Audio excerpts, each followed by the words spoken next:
तो आज हम लोग एक बहुत ही आवश्यक विषय पे बात करेंगे। शिव का यथार्थ स्वरूप क्या है। शिव को हम बहुत अलग अलग रूपों में पूजते हैं, समझते हैं। कोई उन्हें भोलेनाथ कहता है, कोई उन्हें विश्वनाथ कहता है, कोई उन्हें महाकाल कहता है, कोई महादेव कहता है। लेकिन उनका वास्तविक स्वरूप क्या है? शिव शब्द से शास्त्रों ने परब्रह्म का ही निर्देश किया है।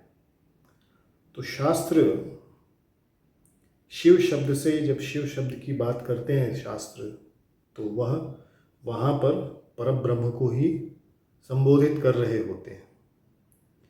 यह शिव ही परम कल्याण रूप तथा जीव की परम गति है। तो जीव की जो परम गति है और जीव का जो परम कल्याण रूप है वह शिव ही है।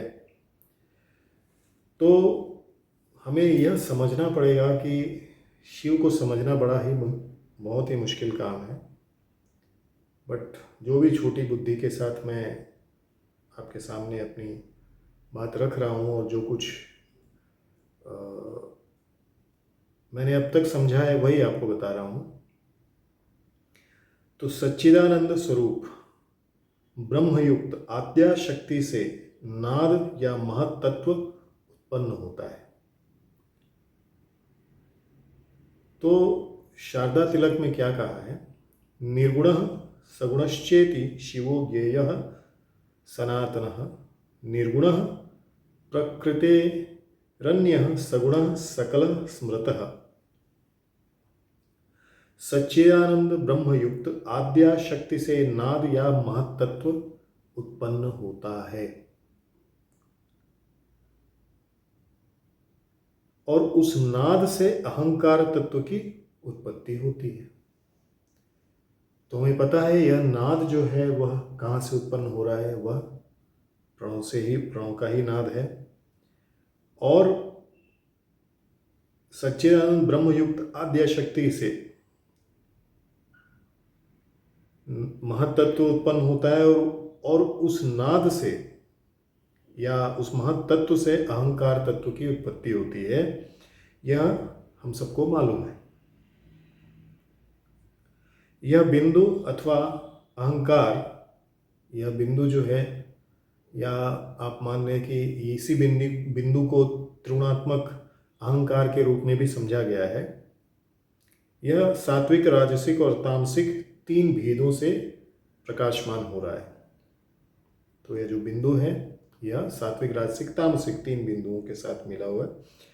इसलिए शिव की भी तीन अवस्थाएं कही जाती हैं।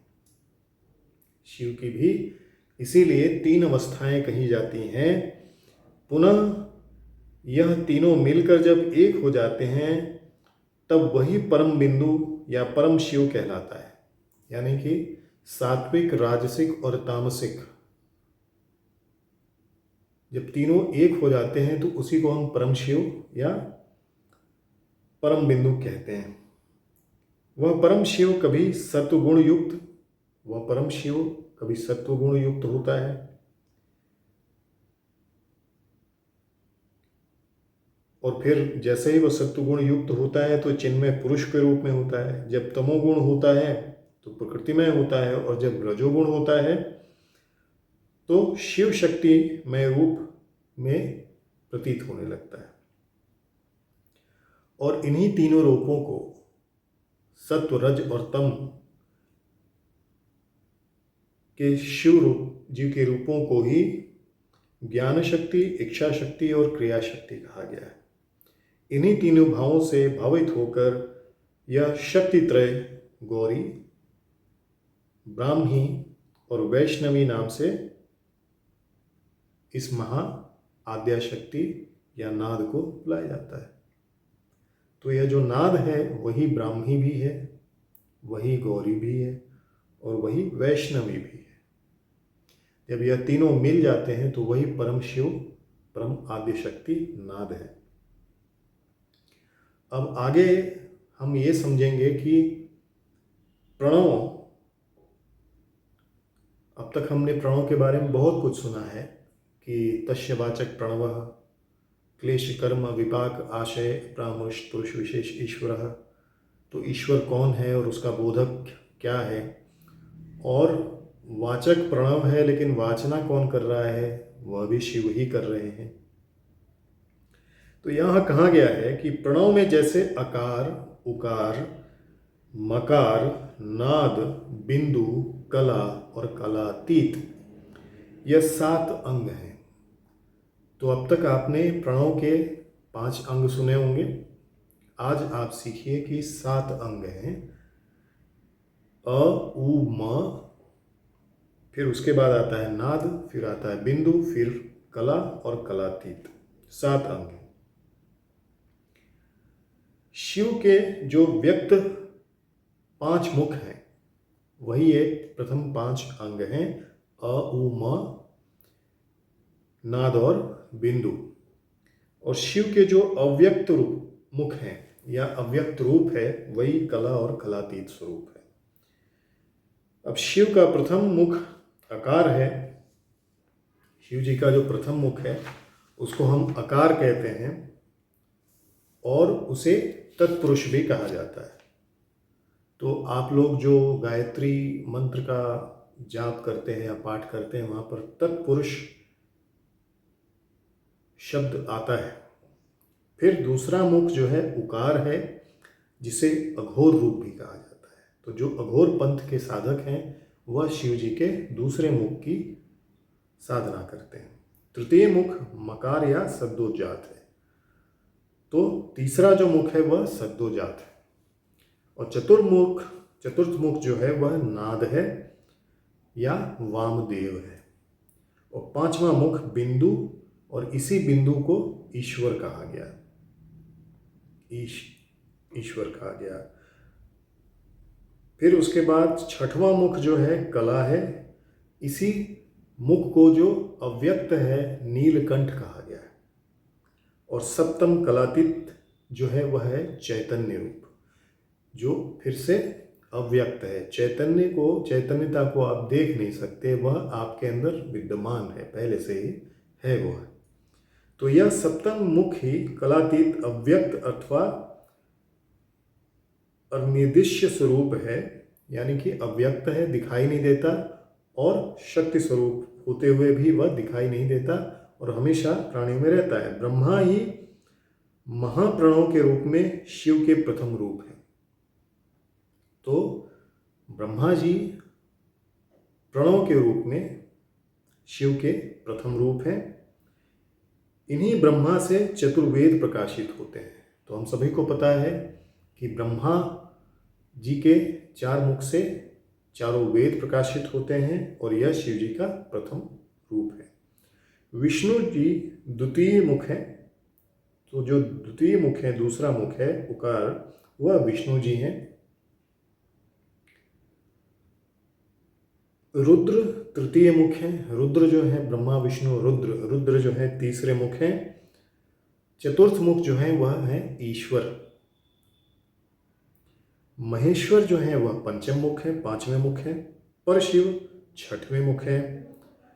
और शिव शक्ति सम्मिलित महामहेश्वर अथवा कलातीत महेश्वरी स्वरूप सप्तम मुख है, यानी कि महामहेश्वर जो है सदाशिव परब्रह्म जो स्वरूप है वह सप्तम मुख है।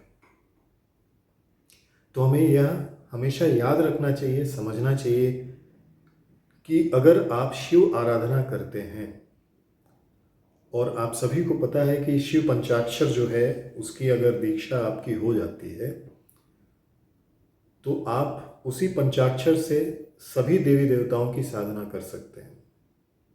सब कुछ शिव में समाया हुआ है, शिव से अलग कुछ भी नहीं है संसार में। तो यही सर्वप्रथम ब्रह्मा के रूप में वेद का प्रकाश कर जगत को ज्ञान दान करते हुए उसके लिए मुक्ति के मार्ग का निर्देश करते हैं भगवान शिव।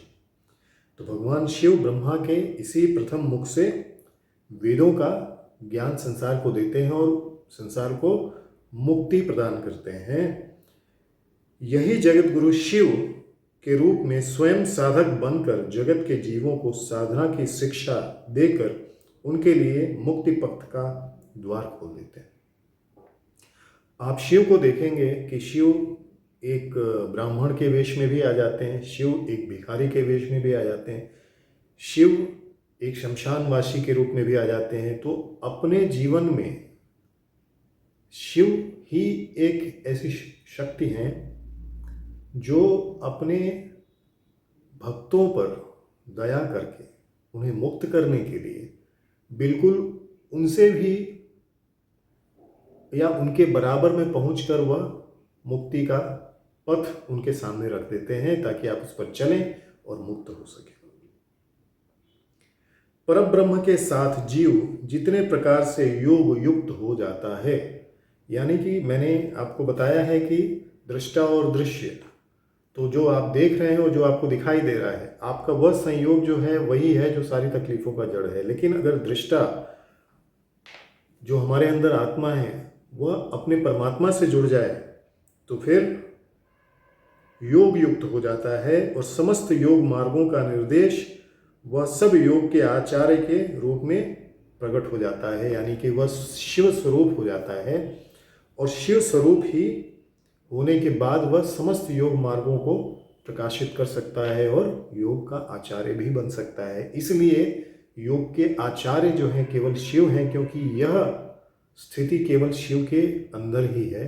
हम में और आप में ऐसी कोई स्थिति नहीं है जहाँ पर परब्रह्म के साथ हम अपने आप को योग युक्त कर पाएँ, क्योंकि जिस दिन हमें परब्रह्म के साथ हमारा एकाकार हो जाता है तो हम अपने घर के सामने नेम प्लेट पे लगा के रख देंगे कि परब्रह्म साक्षात्कार युक्त, तो इसलिए हम कभी वहाँ पहुँच ही नहीं सकते।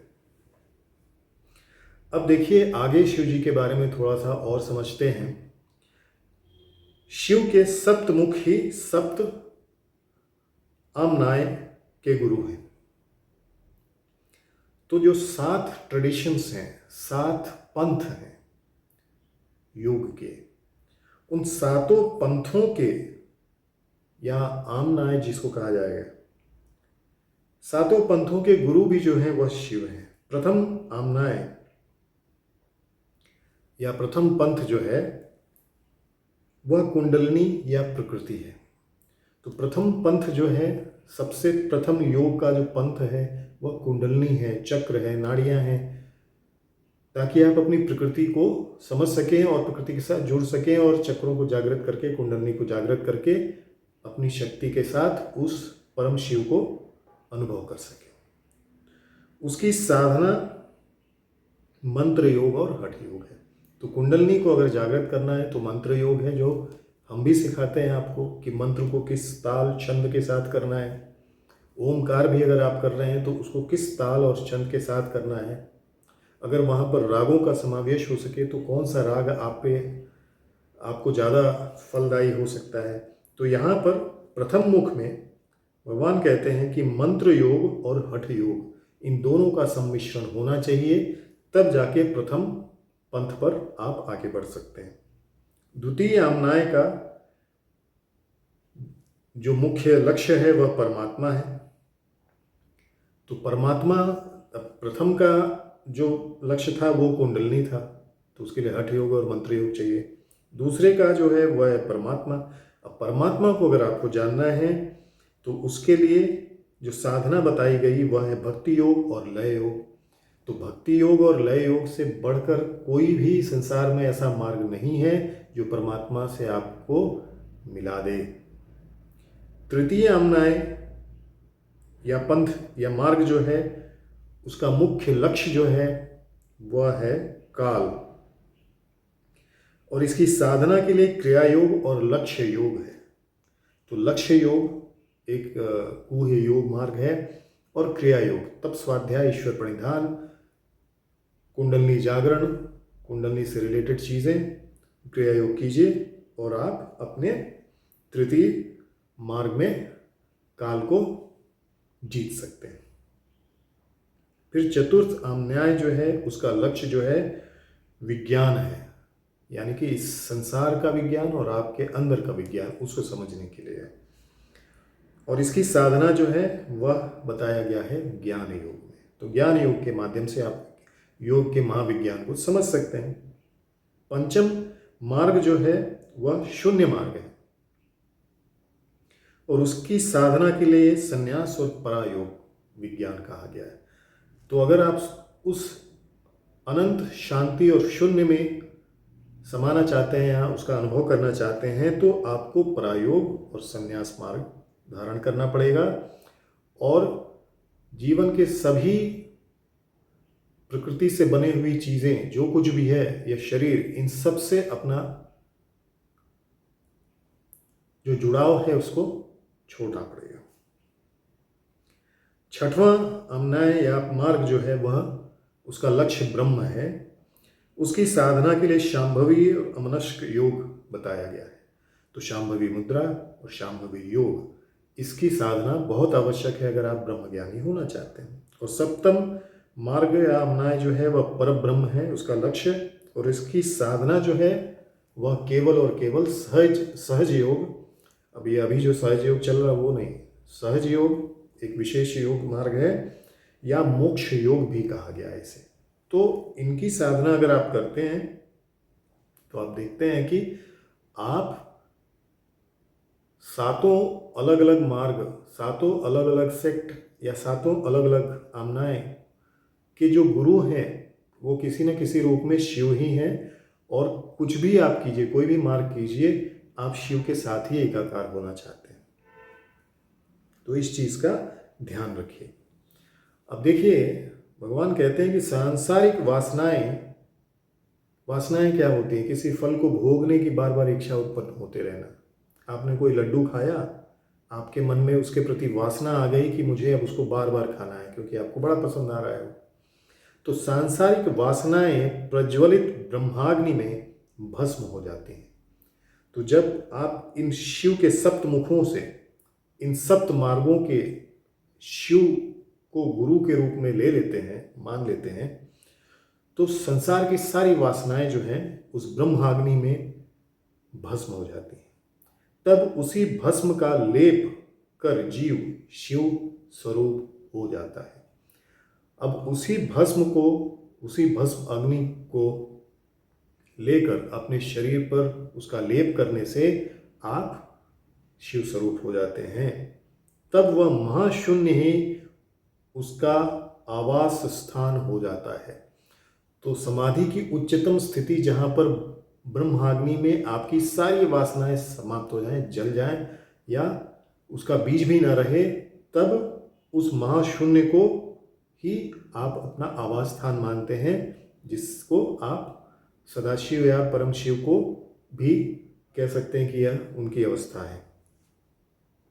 यहाँ पर कोई रूप नहीं होता, मतलब कोई रूप आपको नहीं दिखाई देगा, कोई अहंकार नहीं होता, देह का अभिमान नहीं होता, सुख दुख का भान नहीं होता। आपको कोई सुखी नहीं कर सकता, आपको कोई दुखी नहीं कर सकता। आपके अंदर अहंकार नहीं होता, मैं मेरापन का भान नहीं होता।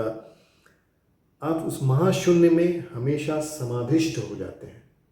आपको जहाँ कुछ भी दिखाई देता है केवल शिव स्वरूप ही दिखाई देता है। शिव को छोड़कर संसार में वैसे भी कुछ नहीं है। आपकी आंखें सच को, सत्य को दिखाने लगती हैं और आप उस महाशून्य में समाहित हो जाते हैं। अनंत महाशून्य में, सर्वशून्य में आत्मा प्रतिष्ठित है। तो आपकी प्रतिष्ठा उस अनंत शून्य में है, उस सर्वशून्य में है जो शिव स्वरूप है। वही परम व्योम अथवा शिव स्वरूप सच्चिदानंद ब्रह्म की मूर्ति है। तो वह अवस्था जो है जहाँ पर देह का भान न हो, सुख दुख का, भोगों का भान न हो, अहंकार न हो, आपका नाम ही नहीं हो, रूप नहीं है, केवल अनंत शून्य है, केवल अनंत शून्य है। उस स्थिति को ही सच्चिदानंद ब्रह्म स्वरूप कहा गया है। और इसीलिए वह अलिंग होते हुए भी लिंग स्वरूप है, यानी कि वह अव्यक्त होते हुए भी व्यक्त स्वरूप है, क्योंकि अगर आप उसको उसकी मेमोरीज अपने अंदर रखना चाहते हैं, उसकी स्मृति अपने अंदर रखना चाहते हैं, तो वही अव्यक्त स्वरूप व्यक्त रूप में आ जाता है। और जब आप उसमें महाशून्य में समाहित हो जाते हैं तो वही व्यक्त स्वरूप अव्यक्त रूप में आ जाता है। अब इसके बाद यह कहना है कि शिव त्रयंबक और त्रिपुरारी क्यों कहलाते हैं? शिव को ही त्रयंबक क्यों कहा जाता है? बाकी लोगों को त्रयंबक क्यों नहीं कहा जाता? बाकी लोगों को त्रिपुरारी क्यों नहीं कहा जाता? तो सूर्य, चंद्र और अग्नि, यही उनके 3 नेत्र हैं। सूर्य, चंद्र और अग्नि। सूर्य प्राण स्वरूप है, चंद्र मन स्वरूप है और अग्नि बुद्धि स्वरूप है। सूर्य प्राण स्वरूप, चंद्र मन स्वरूप और अग्नि बुद्धि स्वरूप है। इन तीनों के एक तत्व की ही जीव संज्ञा है। जब साधना के द्वारा प्राण शुद्ध हो जाता है तथा प्राण की शुद्धि से मन शुद्ध हो जाता है और मन की शुद्धि से बुद्धि विशुद्ध हो जाती है, तब अंतःकरण शुद्ध होता है। तो प्राण के द्वारा मन की शुद्धि हुई, मन के द्वारा आपकी बुद्धि की शुद्धि हुई और बुद्धि के द्वारा आपके अंतःकरण की शुद्धि हुई। अंतःकरण के शुद्ध होने पर प्रज्ञानेत्र खुल जाते हैं। यह प्रज्ञानेत्र जिनके स्वतः ही स्फुरित हैं, वे ही त्रयंबक हैं, वही शिव है। तो भगवान शिव